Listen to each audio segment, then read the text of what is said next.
on va peut-être parler de ton parcours dans la lutte. Peut-être tu peux nous parler d'où tu viens, puis comment tu as découvert l'univers de la lutte. Moi, je suis originaire de Ville-de-la-Baie, au Saguenay. Quand j'ai commencé, dans le fond, j'ai commencé à la JCW, à Jonquière. Moi puis certains de mes amis, là, on a toujours été des gros fans de lutte. Puis quand on a appris qu'il y avait une fédération de lutte à Jonquière, pour te donner une idée, là, Ville-de-la-Baie et Jonquière, c'est à peu près à quinzaine de minutes en auto. Fait que, tu sais, c'est pas super loin. Ça se faisait bien. Fait que, on a sauté sur l'occasion, on s'est informé pour savoir qu'est-ce que c'était, puis tu sais, s'il y avait des cours. Puis, turns out que c'était vraiment comme juste une fédération de lutte backyard dans un sous-sol avec des matelas par terre, de la corde jaune sur un côté. Puis c'est officiellement comme ça que moi j'ai commencé dans la business, jusqu'à temps que la JCW là, prenne de l'expansion, sorte du sous-sol. Ensuite, on a lutté à l'extérieur encore là sur des matelas. C'était considéré encore comme du backyard. On a redéménagé dans le fin fond d'un rang où on s'est construit un ring en bois. C'était la chose la plus proche là, qui se rapprochait de quelque chose de professionnel sans être un vrai ring. Là. Puis plus tard, la JCW a investi, s'est acheté un vrai ring, une salle, puis c'est comme ça officiellement là, que j'ai commencé dans la lutte professionnelle. Okay. Puis à l'époque, là, des cordes jaunes dans le sous-sol, est-ce qu'il y avait quelqu'un qui était en charge de ça, qui avait un peu d'expérience, puis qui pouvait vous enseigner à lutter? Pas du tout. C'était vraiment là, chez un gars à qui était majeur, là, qui était, j'allais dire propriétaire, je sais pas. Le gars s'appelait Grizzly, son nom de lutteur. C'était dans son sous-sol à lui. C'était un demi-sous-sol pas fait, le plafond n'était pas fini. C'était trash, là. Puis tu sais, quand on a commencé, moi puis mon ami de la baie aussi, puis tu sais, on avait comme vraiment des gros espoirs, puis ça y est, on devient des lutteurs. Puis quand on est arrivé là, on a regardé ça, on a comme un peu désenchanté, mais tu sais, on n'a jamais lâché. On a continué, puis ça a donné ce que ça donne aujourd'hui. Puis à l'époque, j'imagine que tu étais déjà un fan de lutte. Ah, absolument. Toujours été. Tes premiers souvenirs de lutte à la télévision, ça ressemble à quoi? Mes premiers souvenirs, ça a été, mon Dieu, je dirais, ça remonte à loin. Peut-être 7 ou 8 ans, quand on allait au club vidéo se louer des cassettes VHS de Royal Rumble, puis Survivor Series, puis toutes les... mon Dieu, ça fait... Moi, je pense que ça a vraiment commencé là. Quand je voyais que les lutteurs, c'était comme vraiment des super-héros, là, puis c'était plus grand que nature, puis c'était exagéré, puis moi j'adorais ça. Le côté spectacle, le côté action, les gars qui se battent, là, c'était... Tu sais, j'ai comme toujours su que c'était plus... C'était pas du fake, mais c'était vraiment comme un gros show. C'était du spectacle, puis c'était extravagant, là, c'était parfait. Puis est-ce que tu avais des lutteurs fétiches à l'époque? Ben, comme tout petit garçon, j'ai trippé sur Ultimate Warrior, Hulk Hogan, Macho Man, ceux-là qui étaient flamboyants, ceux-là qui sortaient, qui étaient hors du commun. C'était vraiment mes préférés quand j'ai commencé. Puis à quel moment tu t'es dit, je pourrais faire ça moi un jour? Ah, j'ai toujours su. Moi, écoute, quand on était... mon Dieu, j'avais encore là 5 ou 6 ans, là, puis on se tiraillait, là, mon père sur le divan, puis tout, là, il faisait des prises de lutte, puis on jouait rough. Puis, mon Dieu, j'ai toujours trippé, j'ai toujours adoré. J'achetais des figurines de lutte dans le temps, les G.I. Joe, ceux-là qui étaient full articulés. Ouais. Tu faisais des prises de lutte, on essayait d'inventer des moves. Puis, tu sais, j'avais j'en parlais encore l'autre fois, j'avais le ring de lutte en gros plastique dur avec la cage qui s'emboîtait dessus. Puis toutes les figurines que j'avais y passaient. J'avais les He-Man, les Transformers, les G.I. Joe, les Tortues Ninja, tout le monde luttait. Fait que là, t'es parti de le fan de lutte Ouais. à te chamailler avec tes amis. T'as découvert la ligue, la JCW. Lutter dans le sous-sol, dans les backyards, vous avez construit votre propre ring. Est-ce qu'un jour, finalement, tu as rencontré quelqu'un qui a pu t'enseigner les rudiments de la lutte, mais avec un certain bagage professionnel? Ouais, j'ai eu la chance de rencontrer Phil Savage, qui lui avait déjà lutté dans le coin de Gatineau, puis tout ça, qui avait de l'expérience, puis qui lui avait déjà une base. Quand il est arrivé à Jonquière, ben dans le fond, au Saguenay. Parce que Ville-Saguenay, pour moi, ça a toujours été Jonquière, Chicoutimi, Ville-de-la-Baie. Il y a juste le monde qui ne vient pas du Saguenay qui appelle ça Ville-Saguenay. Dans le fond, Phil Savage, lui, était militaire. À Bagotville, on a une base militaire. Puis lui était militaire. Quand il est déménagé de Gatineau, j'imagine qu'il a fait des recherches, il a trouvé qu'il y avait une fédération de lutte qui commençait. Il s'est impliqué avec nous autres. Moi, dans le fond, ça a comme été vraiment mon premier prof de lutte, mon premier mentor, si tu veux, qui m'a montré la base. Puis à partir de là, on avait plus des trucs sérieux. C'est grâce à lui si j'ai eu mes premières bottes de lutte, mon premier costume. Puis à partir du moment où j'ai rencontré cette personne-là, ça a comme vraiment débloqué. J'aimerais peut-être poser des questions sur comment c'était ça, les entraînements avec lui. Puis c'était quoi son background à lui là, qui a fait. Qui a permis de vous montrer les rudiments peut-être du métier? Ben, lui venait du coin de Hall, Gatineau. Il avait déjà lutté là-bas. J'arrive pas à me souvenir de la fédération. Je pense que c'est CRW. Je sais plus. Désolé. Lui arrivait de là. Il avait déjà un background. Nous a montré la base. Nous a montré un peu là, les rudiments. Quand on a passé du ring en bois, qui était littéralement un frame en bois avec des matelas, qu'on a passé après ça à un vrai ring, là, c'était vraiment le jour puis la nuit. On commençait à prendre des bumps puis à sentir vraiment ce que c'était. Puis là, oh, je pense que je ferai pas 3 flips. Là. Je pense que je vais en faire juste un, parce que ça commence à faire mal. Puis tu sais, s'adapter à tout ça, puis commencer à vraiment, là, juste comment bouncer dans les cordes, comment la position des pieds, comment courir. Tu sais, il a comme fallu oublier tout ce que j'avais appris déjà pour réapprendre à nouveau comme du monde. C'est vraiment ça. Puis tu penses que sans ça, peut-être ta carrière aurait été peut-être plus courte là, si tu n'avais pas eu ce professionnalisme-là? Ben, c'est sûr que, veux pas, à faire du backyard, les risques sont plus élevés, t'es moins encadré, tu prends plus de risques inutiles. C'est le backyard. Moi, quand j'ai commencé, dans ces années-là, on n'avait pas les cours de lutte, comme justement on disait tout à l'heure. La NSPW va offrir des cours de lutte. Pour quelqu'un qui veut commencer, qui n'a aucune base dans la lutte, peut aller là, peut commencer par ça, va apprendre les bonnes affaires tout de suite au début. Moi, quand j'ai commencé, j'étais un peu autodidacte. Dans ces années-là, en plus, on n'avait même pas Internet commençait. On n'avait pas de YouTube pour aller checker. Regarde, cette prise de lutte-là, on va regarder. Ok, ouais, je pourrais faire ça. Dans ces années-là, on n'avait pas ça. Fait que, on essayait de recréer ce qu'on voyait à la TV. Un peu n'importe comment. Ce qui occasionnait souvent des blessures. Moi, j'ai du monde là, qui se sont blessés en faisant du backyard, qui sont partis en ambulance. Puis à un moment donné, ça a fait comme... Je vais m'en tenir à ce que je sais faire, ce que je fais bien, en espérant, là, justement, devenir plus professionnel. Puis c'est ce qui est arrivé. Dieu merci. Puis est-ce que tu es resté longtemps à lutter au Saguenay? À quel moment tu as déménagé pour revenir à Québec? Écoute, comme je te parlais tout à l'heure, quand tu commences à lutter, là, tu as comme l'attention de certaines personnes. Moi, dans ce temps-là, j'avais une petite blonde. Ça faisait 4 ans qu'on sortait ensemble.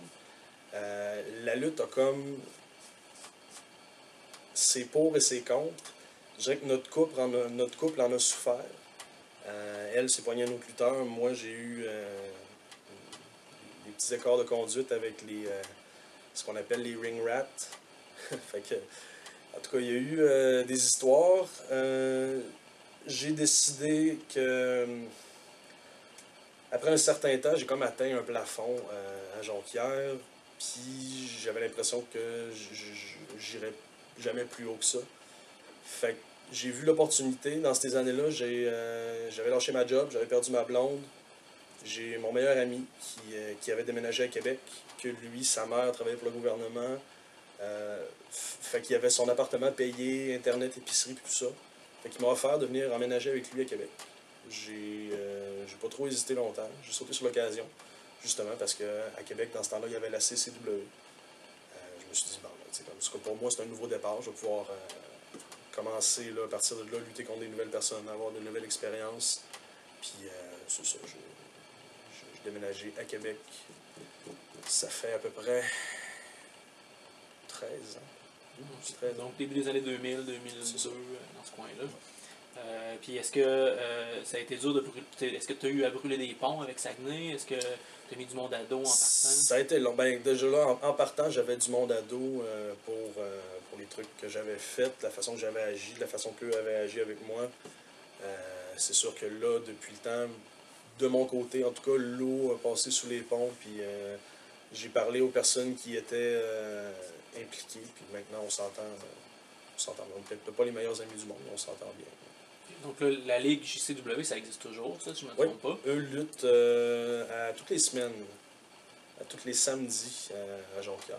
Est-ce que tu as encore des liens avec la Ligue? Est-ce que J'ai certains amis, mais moi, c'est vraiment l'ancienne génération que j'ai côtoyé. Maintenant, il y a des nouveaux que je connais pas tellement, puis eux non plus, puis je pense pas qu'ils me connaissent. Peut-être de réputation, mais c'est peut-être ma parole contre ce qu'eux ont appris, ont entendu parler de moi. Fait que, non, je te dirais que j'ai peut-être des contacts, mais c'est pas... c'est vraiment pas... vous n'avez pas une entente là, de travail, là? Ben, Pas de relation professionnelle? non, absolument pas. Donc là, tu es arrivé à Québec début des années 2000. Tu as commencé à travailler pour la CCW. Est-ce que tu luttais déjà sous le nom Judas à l'époque? J'ai toujours lutté sous le nom de Judas, puis c'est quand même une drôle d'histoire. Ça fait plusieurs fois que je la compte à la radio puis dans les entrevues. Quand j'ai commencé, ils m'ont dit, écoute Jean-Michel, il faut que tu trouves un nom méchant. Comme ça, le monde, quand ils vont voir ton nom sur la carte, ils vont savoir que toi, t'es le heel. Puis ça, écoute, ça n'a pas pris 3 semaines, un mois, avec mon charisme, les prises que je faisais, mes amis qui venaient voir les shows, j'ai tourné face là, dans le temps de le dire, puis c'est toujours un peu resté comme ça. Parce que même si Judas c'est souvent associé à le traître, la Bible, le nom Judas que moi je prends, c'est aucune connotation religieuse. Sauf que j'ai déjà essayé d'être heel, puis je trouve que ça marche pas. J'ai l'air d'un heel pissou, j'ai l'air... ça marche pas. Ça marche pas avec moi. Tu es beaucoup plus confortable en face. Puis de toute façon, comme tu dis, la foule, en général, a le goût d'être derrière toi. C'est comme naturel.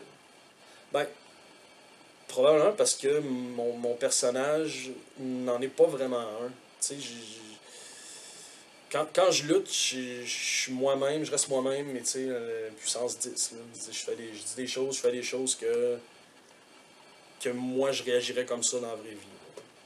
Okay. Parlons-en justement de la genèse là, du personnage Judas. Dans le fond, quand tu as développé ce personnage-là, c'était quoi les caractéristiques là, que tu essayais de mettre de l'avant? Juste. On dirait que ça s'est fait tout seul, parce que. Tu sais, je veux pas m'inventer un personnage, puis en bout de ligne, pas être à l'aise avec ce que je fais, avec ce que je dis. Puis tu sais, je commençais à chercher. Je suis quelqu'un quand même assez charismatique. J'ai une certaine facilité à interagir avec la foule. Tu sais, je travaille là-dessus. Je suis peut-être pas celui qui a le plus beau physique ou le plus drôle ou peu importe, mais tu sais, ce que je fais, je le fais bien. Puis je pousse là-dessus, tu sais. J'ai pas, mettons, je sais pas, tu sais, Mettons, on est chumé, ben, tu sais, je vais dans la lutte, je vais te taper à la main, puis je vais être ton chumé, on va rire, puis tout, mais je suis quand même avec le gars qui va crisser une volée à quelqu'un, puis qui va se relever, puis qui va en manger une autre, puis qui va se relever, puis tu sais, je suis tenace, puis... Fait que c'est juste ça. Judas, c'est super simple. C'est comme ton voisin, ton ami, le gars avec qui tu vas aller prendre une bière après le show. C'est juste ça. C'est juste toi, mais comme x10, comme tous les bons personnages de lutte, dans le fond. Puis quand ton costume, dans le fond, il venait avec la création du personnage, c'est quoi les... On voit, il y a plusieurs éléments qu'on reconnaît, là, les cartes sur tes pantalons, l'espèce de ceinture qui fait art martial. Comment c'est arrivé? Ben, quand j'ai commencé, j'ai eu le look générique, là, les collants noirs avec le barbelé argent. Parce que quand j'ai commencé, justement, je parlais de Phil Savage dans le fond, qui m'a acheté un premier costume, puis moi je l'ai remboursé par après, parce que j'avais pas de carte de crédit dans ces années-là, puis tout ça. C'est vraiment le look générique, mais plus les années ont avancé, plus j'ai trouvé ce qui m'intéressait, trouvé ce qui me plaisait.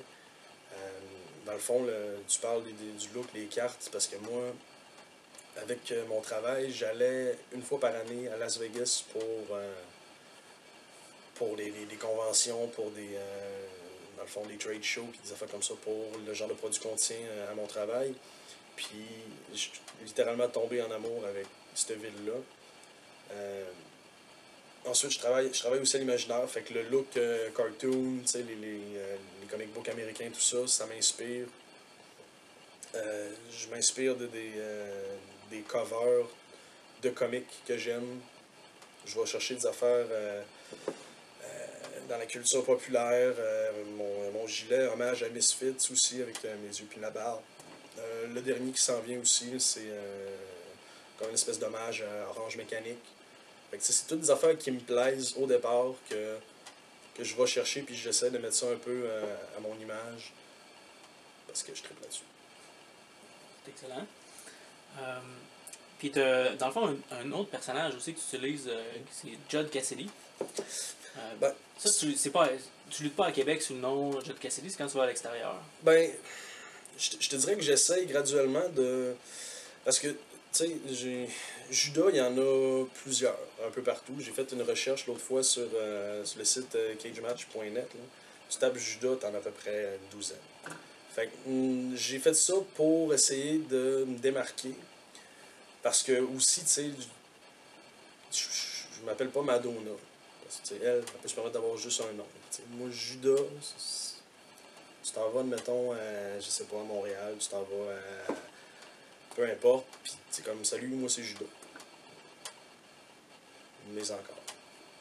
Fait que je voulais juste amener quelque chose de plus facilement marketable, si on veut, pour me différencier, pour amener. Puis encore là, le nom est inspiré d'un personnage de comic book. Puis tu sais, tout est relié, puis c'est ça. Alors, en gros, c'est le même personnage, c'est un nouveau nom, c'est un rebranding. C'est juste moi, c'est juste comme, admettons, je sais pas, si je prends exemple, admettons, Wade Barrett, le master s'appelle Bad News Barrett, mais ça reste le même gars, c'est juste son nom qui a changé. Moi, j'ai juste voulu rajouter quelque chose pour me différencier. Okay. Donc, éventuellement, Judas devrait plus disparaître? Non, parce que tout le monde me connaît en tant que Judas, fait que c'est Jude Cassidy, l'un ne va pas sans l'autre, puis c'est pas deux personnages séparés, c'est juste moi. C'est juste... c'est ça. C'est comme si j'aurais juste rajouté un petit quelque chose. D'accord. Alors, on va revenir avec ton développement, dans le fond, quand tu es arrivé à Québec. Donc, début des années 2000, tu as commencé à lutter CCW, c'est là que tu luttais principalement? J'ai commencé à la CCW. Ensuite, quand la... Non, j'ai fait la CCW, j'ai fait la CCW Relève aussi. Parce que dans ces années-là, moi, j'arrivais, puis CCW était beaucoup déjà établi avec des gros noms, gros calibres. Moi, j'étais comme considéré un peu comme la recrue, fait que j'ai fait la relève.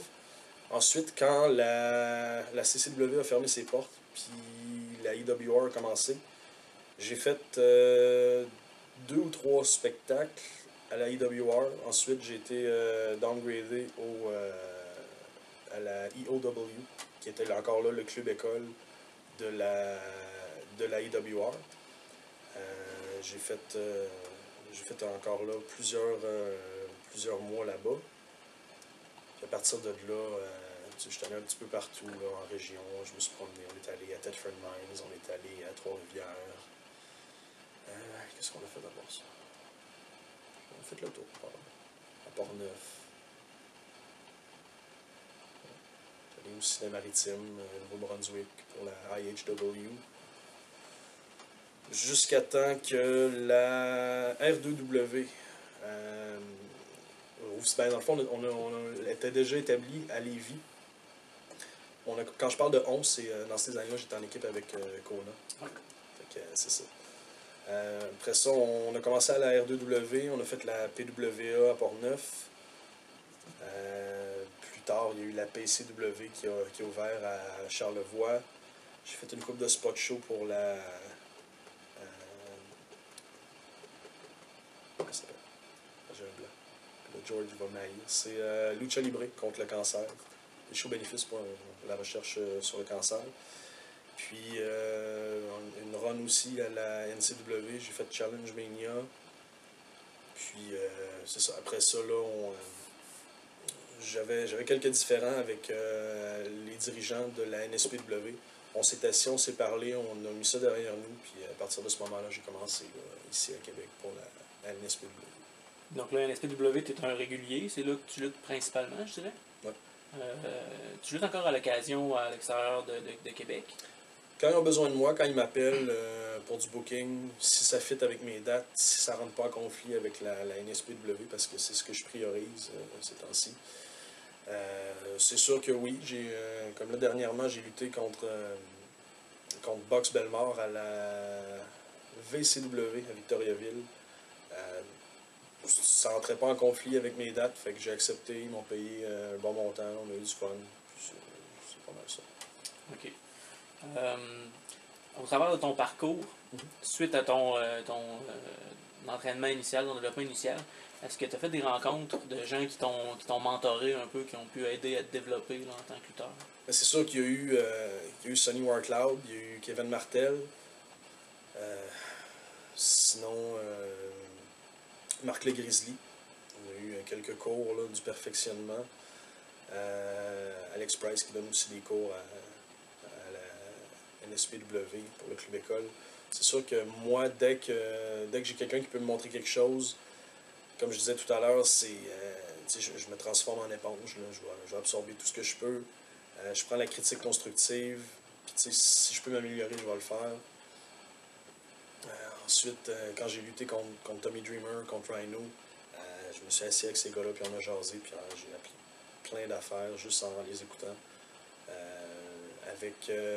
Quand Finlay aussi est venu à la NSPW, juste à écouter son expérience, puis tout ce qu'il disait, les petits trucs, tu regardes aller, ça, tu devrais pas faire ça, tu devrais faire ça différemment. C'est toutes des petites affaires qui sont importantes qu'il faut retenir. Bon, alors là, on vient de parler de ta formation puis des gens qui t'ont aidé au cours de ta carrière. On pourrait parler aussi de ton style dans le ring, comment tu as développé ça, comment tu as évolué là, au fil des années. Ben, tenant compte que quand j'ai commencé à lutter, je faisais à peu près 175 livres, les cheveux longs. J'étais quand même, mon Dieu, très, très jeune. Fait que je faisais quand même de la haute voltige. Puis là, fast forward 10-12 ans plus tard, je fais quoi, 235. Puis, mais j'ai quand même essayé de garder certains moves spectaculaires, comme une coupe de flip à l'extérieur ou splash la troisième corde, des affaires comme ça que tu t'attendrais pas nécessairement à voir d'un gars qui fait 235 livres. Mais tu sais, ce que je fais, je suis à l'aise avec ce que je fais.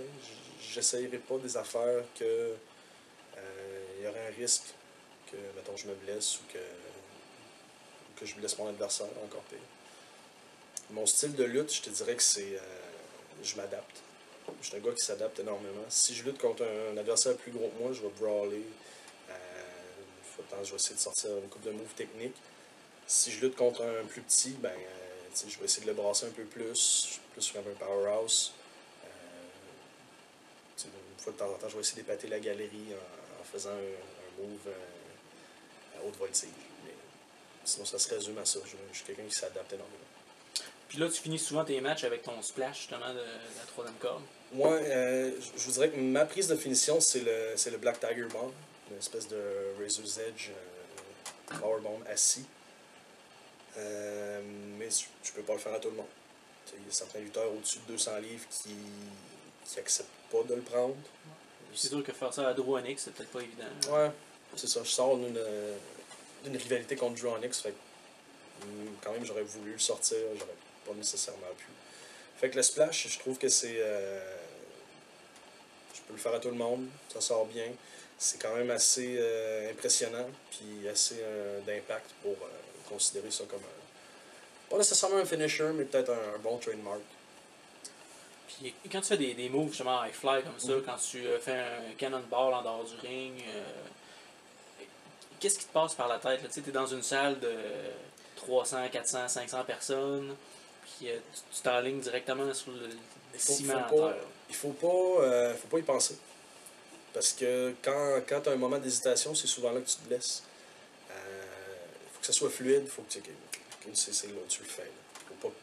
Faut pas que tu y passes. Okay. L'important, c'est épater la galerie.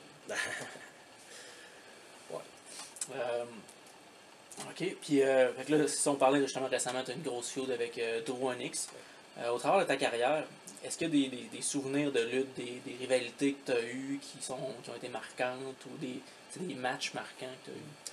Ben, vite comme ça, j'ai toujours eu une bonne série de matchs avec Michael Style, tellement qu'on essayait de recréer toujours la même séquence, mais en rajoutant quelque chose de plus à chaque fois qu'on s'affrontait. Puis mon Dieu, on s'est affronté des douzaines de fois. Sinon, j'ai certains adversaires que j'aime beaucoup lutter contre. J'aime lutter contre Jay Phenomenon. Je ne sais pas si tu le connais, lutteur de Montréal. On a à peu près le même gabarit. Quand on lutte ensemble, ça donne tout le temps quelque chose de bon. Certaines personnes avec qui j'ai plus d'affinité comme ça. Sinon, mes matchs préférés, c'est sûr que ça va quand même rester récemment là, contre Rhino, contre Tommy Dreamer. C'est des expériences là, que j'échangerais pour rien au monde. Rhino, dernièrement, là, quand j'ai lutté contre lui, tu vois que c'est vraiment un professionnel. Tout ce qu'il fait, tout ce qui... tout dans le ring, là, ça a été fait là, parfaitement, c'est irréprochable.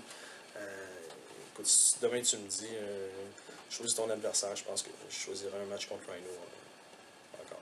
Ah oui, même si tu as le choix à tous les adversaires existants, même morts. Ouais, non, c'est sûr que là, mais si tu me dis, mettons, là, vite comme ça, choisis-toi un adversaire là, contre qui tu as déjà lutté, j'irais probablement avec la valeur sûre avec qui je sais que j'ai fait de quoi de bon puis que je ferai encore quelque chose de bon. Okay.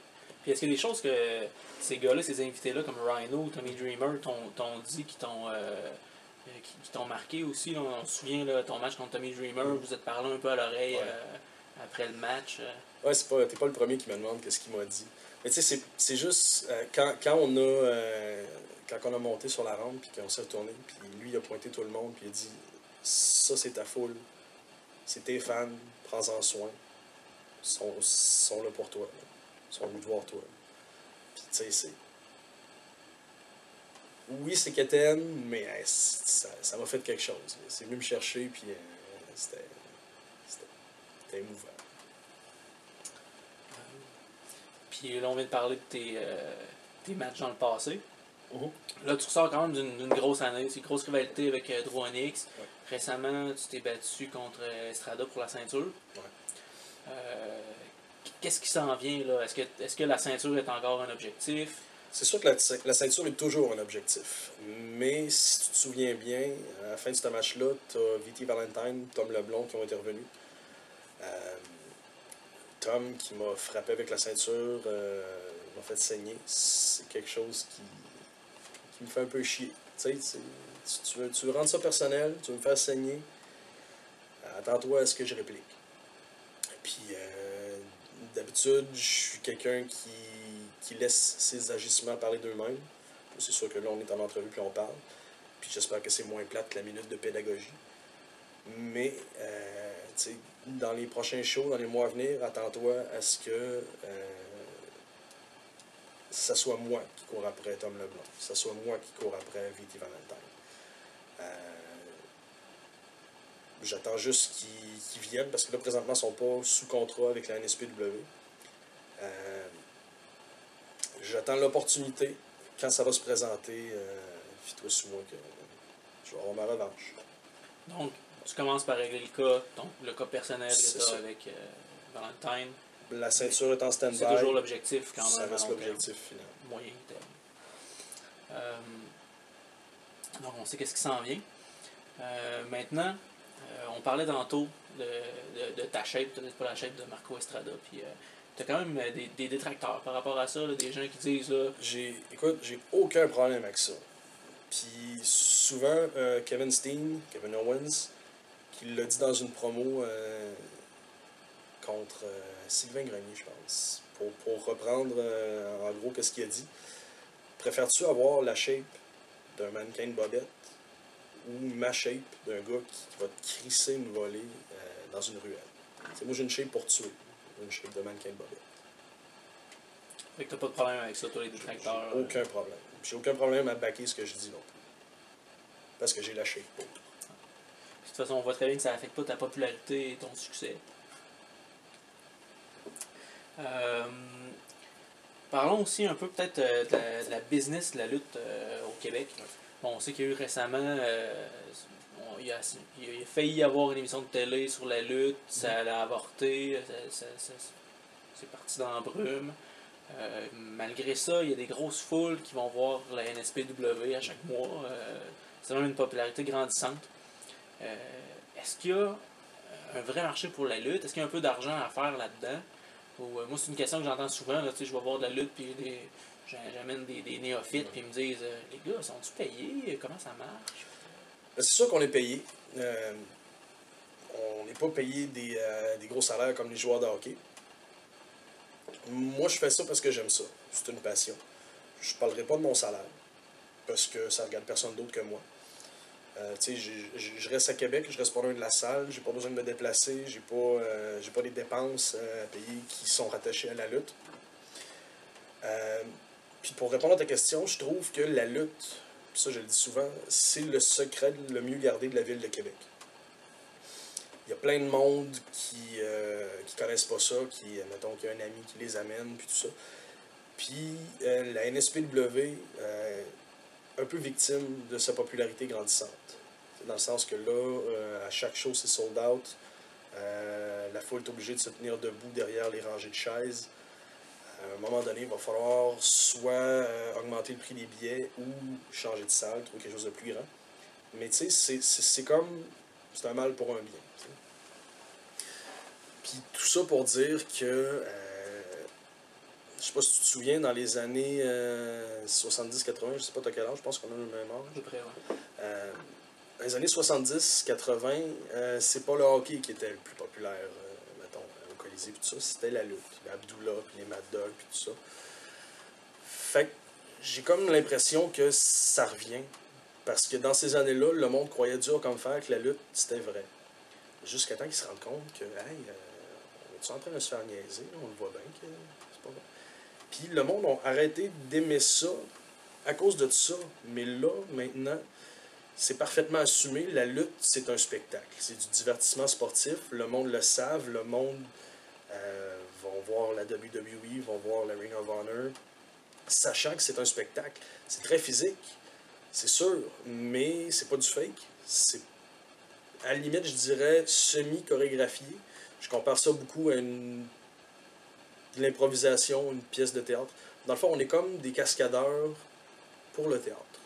Dans le sens que si on se plante, on n'a pas une deuxième chance, on n'a pas un coupé, ok, on le refait, prise 2. Il faut continuer, il ne faut pas que ça paraisse. Fait que c'est peut-être ce côté-là qui fait que de plus en plus le monde accepte que la lutte, c'est fake, chorégraphie. Il accepte le spectacle pour ce que c'est. C'est ça. Alors qu'il y a personne qui va au cinéma voir un film puis qui sort enragé parce que c'est arrangé avec le début. On sait c'est quoi. Puis encore là, tu vas voir un film avec ta blonde, son acteur préféré meurt, elle va verser une larme, mais Chris, c'est pas fort, elle sait que l'acteur est pas mort pour vrai dans la vie. C'est la même chose. Mais l'acteur qui meurt dans un film risque quand même beaucoup moins de choses physiquement. On a parlé tantôt là, de l'attaque sauvage de V.T. Valentine. Tu as eu des points de suture pour ça, si je me trompe pas? Oui, j'ai eu 4 points de suture. C'est sûr que j'aurais pu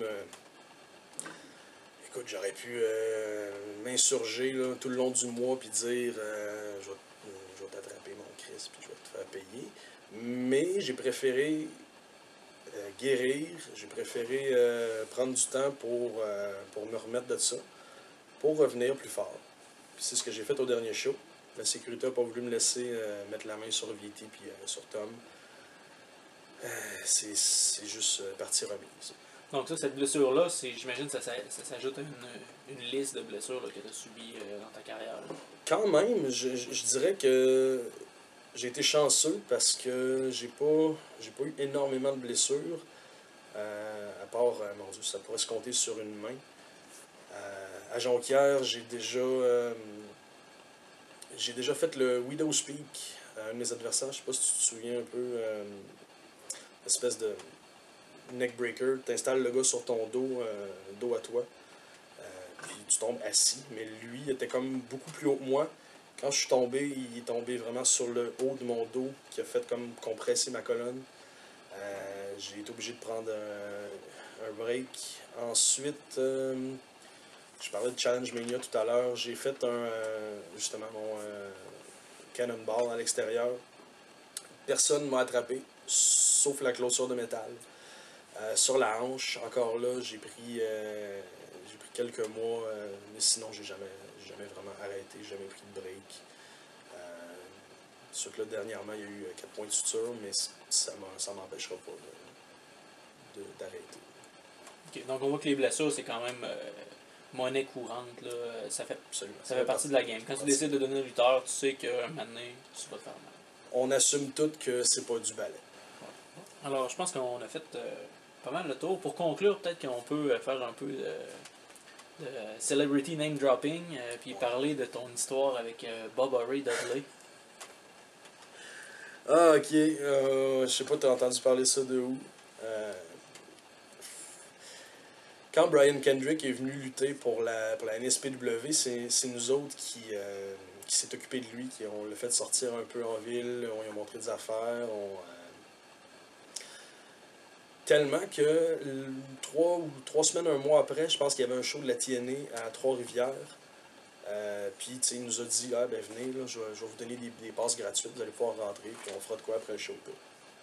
Pas de problème. On arrive là, nos passes gratuites nous attendent, on rentre, on fait le show. Il fait son entrée, il vient nous voir pendant son entrée, il tape dans les mains puis tout. Il fait son match. Après son match, en sortant, il nous fait signe d'aller le rejoindre en arrière. Fait qu'on va rejoindre Brian Kendrick. Fait que c'est ça. Là, on a commencé, on prenait de la bière backstage, plein de lutteurs qui sont venus nous rejoindre. ODB, Eric Young, je fais du name dropping. AJ Styles était là aussi. Fait que tu sais, plein de monde. Puis moi, ma copine, elle aime bien les gros hommes. Fait qu'elle m'a dit, si jamais tu croises Bubba Ray, moi je l'aime bien. Fait que, tu sais, dans le temps des Dudley Boys, tout ça, c'était le fun. Puis si tu le vois, mais demande-lui une photo pour moi. J'aimerais ça, s'il te plaît. Fait que je suis comme, ok, pas de problème. Comme de fait, on prend une bière puis tout. Le monde vient de nous rejoindre. Là, je vois Bubba Ray passer avec sa valise puis qu'il s'en va à son char. Je suis comme, hey, je vais aller y offrir une bière. Là, Brian Kendrick me regarde, fait comme, non, je sais pas, man. Je sais pas si. Là, je suis comme, ah, non. Fait que je ramasse 2 bières. J'en prends une pour moi, une pour lui. Je m'en vais le rejoindre à son char, de façon courtoise. Je dis, salut, là. On est avec Brian Kendrick. Fait que là, Bubba regarde, Brian fait signe de la main, tout est beau. Je dis, Il nous prendre une bière avec nous autres. Là. Fait que là, j'ai tendu une bière en lui disant que c'est une bière canadienne qui est plus forte que la bière américaine. Fait que là, il regarde ça, il l'ouvre, il goûte, ouais, c'est bon. Fait qu'il vient avec nous autres. Tenant compte que dans ces années-là, Bubba Ray était, Bully Ray était le top heel à la TNA. Il vivait un peu sa gimmick. Fait qu'il arrive en arrière, commence à jaser avec nous autres. Ah, puis tu sais, dans ce temps-là, j'étais avec une gang, dans le fond, de lutteurs de Québec qui parlaient plus ou moins bien anglais, pour certains. Fait que commençait à jaser avec « Hey, so, did you have fun?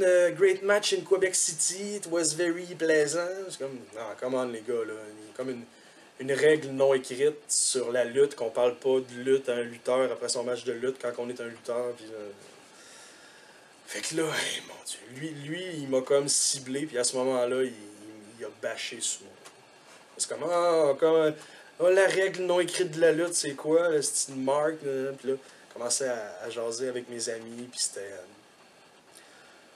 ça fait combien de temps que vous luttez? Ah, moi, ça fait 3 ans. Ah, moi, ça fait 6 ans. Mais moi, je suis comme, moi, ça fait 12 ans. Ah, ta gueule, toi, je t'ai pas parlé. Je parle à tes amis cool. Mais tu sais, sur le coup, j'étais comme vraiment en tabarnak. Mais avec un peu de recul, tu sais, je me dis, il était dans son personnage, puis c'est bien correct. Fait que j'en fais pas de cas. Continue un peu, niaise, il continue à me poker, puis tout.